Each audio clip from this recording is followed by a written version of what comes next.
Vous allez écouter un commentaire qui vous parle de la peinture. Vous devez choisir entre les affirmations qui vous sont données, celles qui sont correctes et les signaler avec un tic. Vous allez entendre l'enregistrement 2 fois.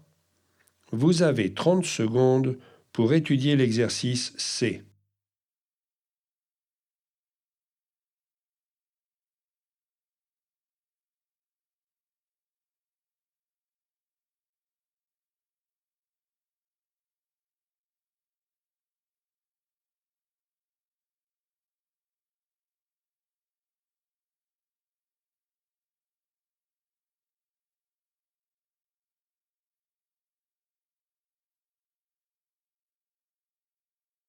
Le terme peinture désigne la matière et la pratique consistant à appliquer une couleur sur une surface telle que le papier, la toile, le bois, le verre, le béton et bien d'autres supports. Dans un sens artistique, le terme peinture signifie la combinaison de cette activité avec le dessin, la composition, c'est-à-dire qu'il intègre des considérations esthétiques. En ce sens, la peinture est le moyen pour l'artiste peintre de représenter une expression personnelle sur des sujets aussi variés qu'il existe d'artistes. C'est donc une forme d'art. La peinture peut être naturaliste et figurative ou abstraite. Elle peut avoir un contenu narratif, symbolique, spirituel ou philosophique. Ce qui caractérise la peinture est la perception et la représentation de l'intensité. Chaque point dans l'espace a une intensité différente, qui peut être représentée en peignant en noir ou en blanc, en passant par toutes les nuances de gris. Dans la pratique, les peintres peuvent mélanger des formes en juxtaposant des surfaces d'intensité différentes. La couleur et la tonalité sont l'essence même de la peinture, comme le sont la hauteur et le rythme pour la musique. La couleur est fortement subjective et a des effets psychologiques et des significations symboliques qui peuvent différer d'une culture à l'autre. Quelques peintres, théoriciens, auteurs et scientifiques ont écrit leur propre théorie de la couleur. Dans le langage, le mot désignant une couleur englobe bien souvent des couleurs et des tonalités différentes. Ainsi, le mot rouge peut couvrir un large éventail de couleurs. Il n'y a pas un registre formel des différentes couleurs, comme c'est le cas pour les notes de musique, même si le système Pantone est couramment employé dans l'imprimerie ou l'industrie graphique.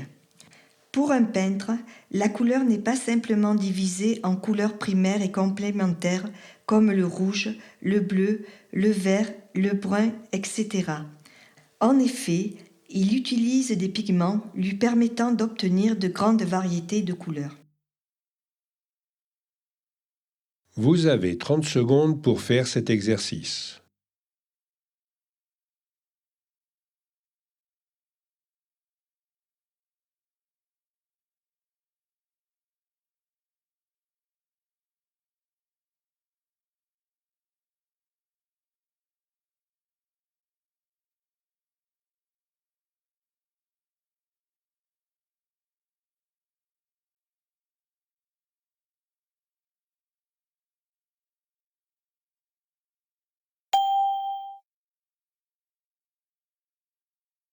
Le terme peinture désigne la matière et la pratique consistant à appliquer une couleur sur une surface telle que le papier, la toile, le bois, le verre, le béton et bien d'autres supports. Dans un sens artistique, le terme peinture signifie la combinaison de cette activité avec le dessin, la composition, c'est-à-dire qu'il intègre des considérations esthétiques. En ce sens, la peinture est le moyen pour l'artiste peintre de représenter une expression personnelle sur des sujets aussi variés qu'il existe d'artistes. C'est donc une forme d'art. La peinture peut être naturaliste et figurative ou abstraite.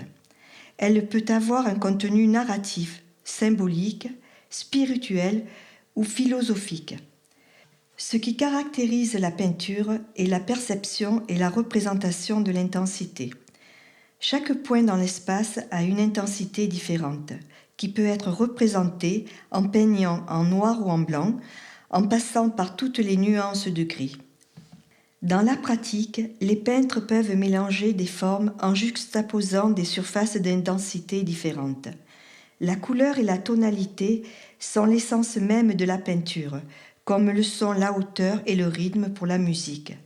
La couleur est fortement subjective et a des effets psychologiques et des significations symboliques qui peuvent différer d'une culture à l'autre.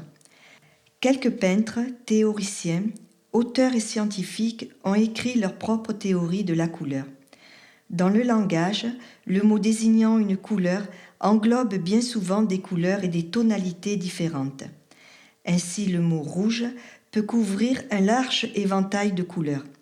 Il n'y a pas un registre formel des différentes couleurs, comme c'est le cas pour les notes de musique, même si le système Pantone est couramment employé dans l'imprimerie ou l'industrie graphique.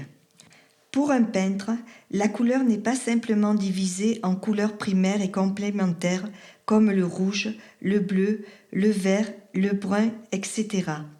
En effet, il utilise des pigments lui permettant d'obtenir de grandes variétés de couleurs. Ceci termine votre exercice d'écoute. Vous avez 5 minutes pour vérifier vos réponses.